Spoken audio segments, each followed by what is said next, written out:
Selanjutnya, setelah berkompetisi di Kalimantan Selatan, para Khalifa MTQ Nasional 29 akhirnya pulang dengan membawa prestasi. Bahkan peserta Khalifa MTQ 29 mampu ukir sejarah masuk 10 besar dan menduduki peringkat ke-8 tingkat nasional.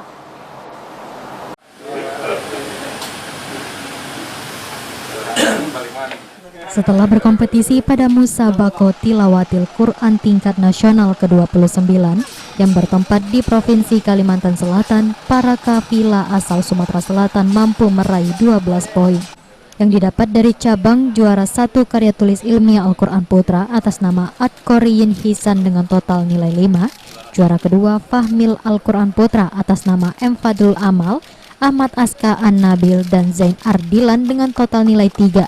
Juara kedua Tahfiz 10 juz Putra atas nama Kemas Abdurrahman Huzaifi dengan total nilai 3. Dan juara ketiga Tilawah Remaja Putra atas nama Hoirin Min Alfi Syahrin dengan total nilai 1. Yang menjadi sorotan dari MTQ tingkatan nasional tahun 2022 ini, yakni para peserta kafilah mampu mengukir prestasi dan sejarah di mana selama 16 tahun menantikan posisi 10 besar dan akhirnya berhasil masuk di 10 besar dan menduduki peringkat ke-8.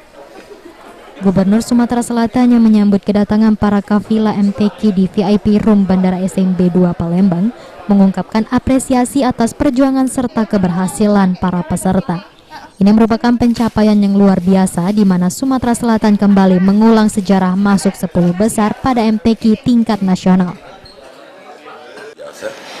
Kita ranking 8. Nah, ini artinya prestasi yang pernah dicapai 10 besar itu di tahun 2006. Berarti 16 tahun yang lalu. Ini mengulang sejarah. Terima kasih. Bahkan ada anggota Polri loh tadi yang ikut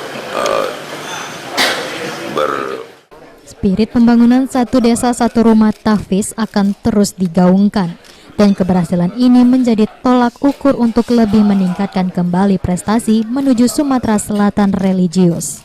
Abidin Riwanto, PAL TV.